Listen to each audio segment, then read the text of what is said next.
Hello, this is the second part of my manifestation series that I started. In the first video, I talked mostly about magnetism and the Hermetic principles.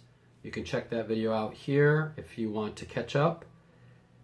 But in this video, I'm going to talk about the flow state. So, what is the flow state? Well, first, I'm going to mention a few things. This psychologist coined the term flow state. I'm not even going to try to say his name. But the idea is not new and it goes back very far into antiquity.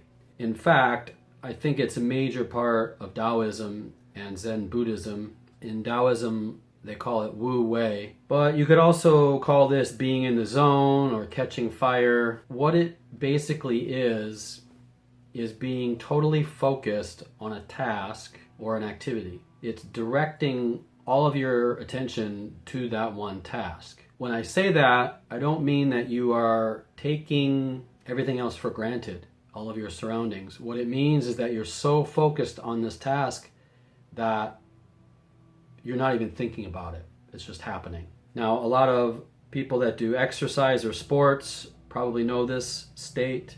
Letting go of distractions, of outcomes, just doing. The important thing about it, and this is I think the magical component about it, is that if you're in the flow state, you're able to tap into the universal mind. In the Hermetic principles, it says that the universe is mental, and that is true. When you're in the flow state, you're tapping into that world behind the world. You know, there's your mind, but then there's this larger mind, and you're sort of tapping into that. When you do that, you're able to let go of almost conscious thought. In some ways, you could almost say it's like using the Force. You know, in those movies, in Star Wars movies, whenever you see them starting to use the Force, they calm themselves, and they're basically going into the flow state. The thing about it, and this is, I think, the very magical thing about it, is that it should not be used to fulfill desires. In order to do it correctly, there has to be a detachment to the outcome. If you focus on something and you're trying to gain something from it, or you're trying to use your focus to attain something, then automatically you're doing it wrong. It's like this. It's want versus need. When it comes to want, if a person has focused all their attention on the want, it's a thing that's desired, it's a possession of something, and there is some kind of end goal that is in sight. But all of these things are usually projected from a state of lack. It would come down to this: I don't have it, so I want it. If you look at this from the point of view of need, it's a bit different. Need requires something essential. It completes something. It's important rather than desired. It's a necessity. And you could say it's something like this: I have everything I need, so everything comes to me because like attracts like, to complete the universe. The problem is most people are greedy. I mean, I think everybody is to a degree, and that's part of why it's so hard to get into the flow state, is because most people are constantly looking for the outcome. If you're a sports athlete, you're looking for that goal or that basket, right? If you are in finance, you're looking for that big score of money. Greed is not just a monetary thing. There's physical greed, there's emotional greed. The main thing to remember about this is if you're trying to manifest anything and you want to get into the flow state, you have to think of these things differently. So let's take money, for example. When people want money, they're focusing on the money as a means to get what they want. What that is them trying to fulfill a craving. But the craving can never truly be fulfilled, because once you have one craving, you want more. That's where most addictions come into play. That's one reason why you have to up the dose more and more, is because you need more and more to satisfy the dopamine and everything in your brain. But it's not just in your brain. I think it's almost a spiritual constant because of the Hermetic principles and the opposites that are in the Hermetic principles. Once there is a void, something gets pushed away from it because it doesn't fill it. It desires to fill it so much that it actually pushes itself further away. So a different way to look at money would be a selfless way based upon a need. What I mean by that is focusing on the money as a means to accomplish a task that's beneficial to all. Let's say you want to open an orphanage or an artist retreat or something that requires a lot of capital. It also provides a benefit to many people. In that case, the need for the money is different than if you want to buy a sports car. So it's coming from a different place. This also happens for people. Let's say you desire a companion. From the want perspective, from the greedy perspective, you probably want some kind of codependent relationship, because those kind of relationships are always hungry. Both people are hungry.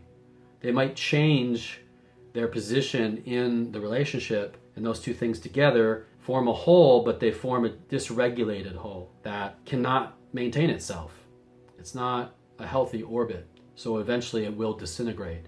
But before it does that, it's going to cause all kinds of suffering for both people. If you look at a companion from the point of view of need, that could be a guide that enriches your life, but also enriches the lives of the people around you. And like I said in the last video, and also here, like attracts like. If you are strong and you're in the flow state and you do desire a companion to help you in your work, you will attract that kind of person. And it won't be a dysregulated orbit. It'll be more of a harmony. I think it's really difficult to be in the flow state. I will say that as someone that has been successfully in it, but it's very difficult to maintain. So how do you prepare to enter it? The first step, I think, is to break habitual thinking. All of our thoughts are rigid. They are a kind of pattern that we've created in childhood. And not just childhood, but experiences you've had in your life, positive and negative experiences. It doesn't really matter which one, but memories and habits are they're like ice. You know, they solidify and then they're kind of hard to break apart, and they're hard to get the flow to go again. The next thing that you'd have to do after you recognize these habits is break them, but then create new pathways through new habits. And that's easier said than done, but it's important to realize that you have to do that.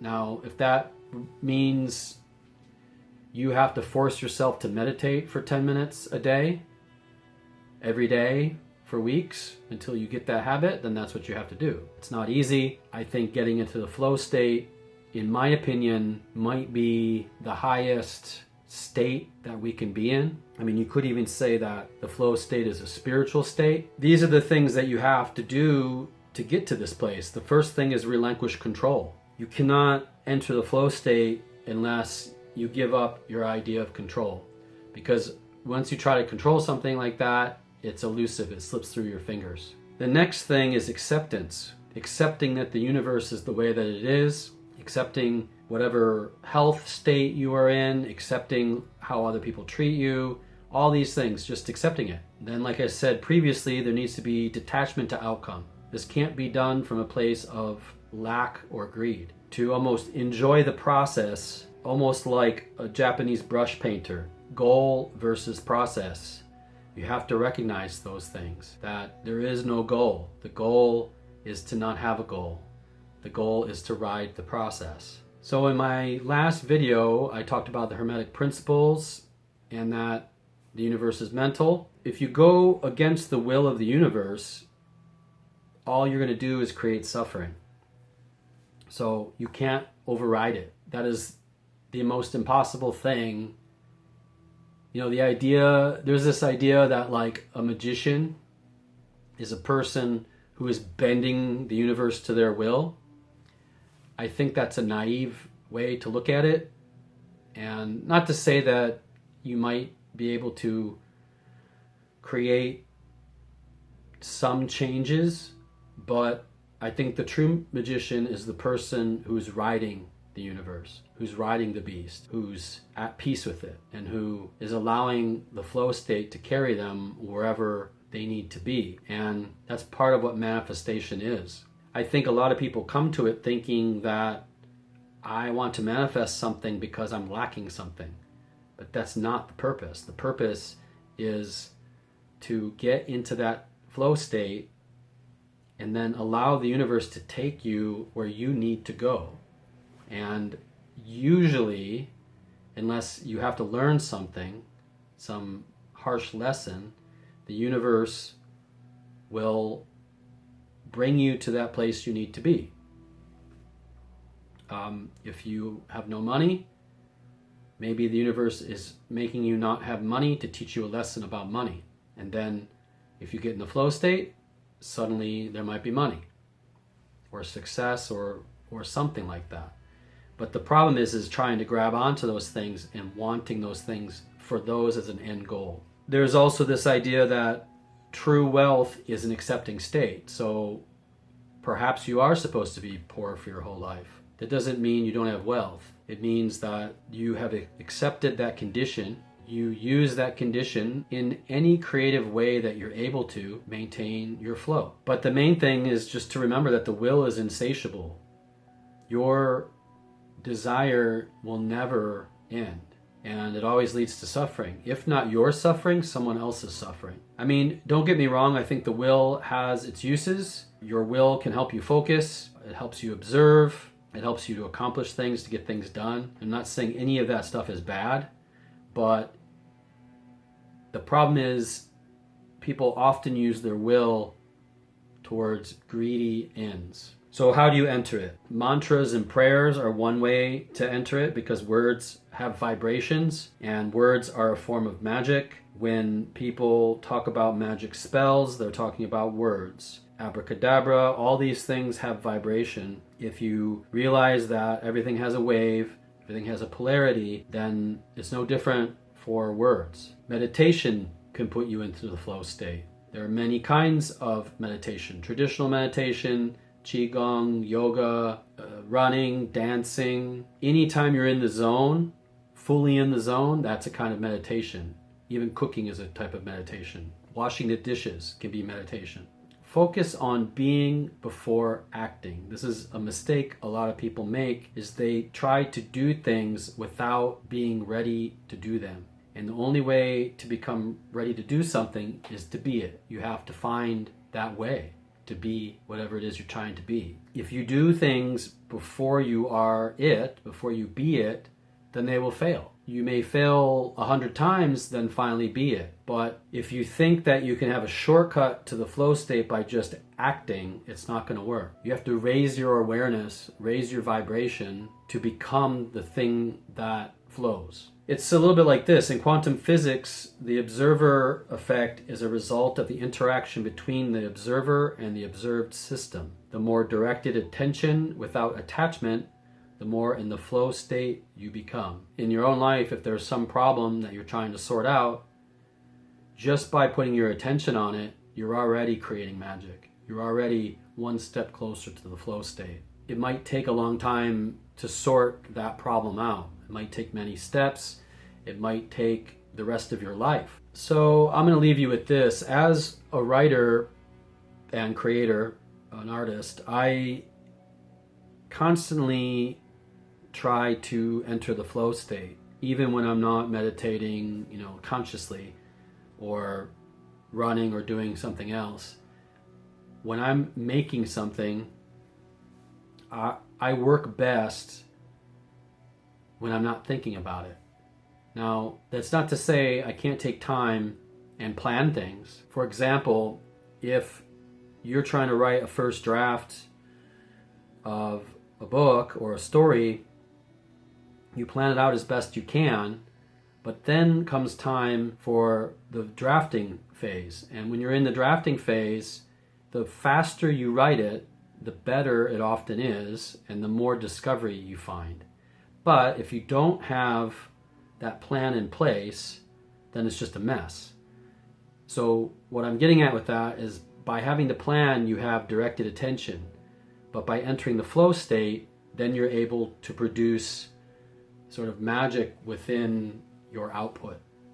And the faster you do it, the more you don't think about it, the more you're in that zone. It's kind of like the sports star. Once they're in the game, they're not thinking about their wife, they're not thinking about, their mortgage, they're thinking about the flow. That's all I got for this video. My next video is going to be the law of assumption. That's part 3 in this manifestation series. If you like anything you've seen here, or if you have anything to say about the flow state, you can comment below or hit the bell and the like button, all that stuff. If you know anyone that might benefit from this video, you can share it with them. But I should have the next video up maybe in a week or two. So that's all I got. Take care. Have a good day.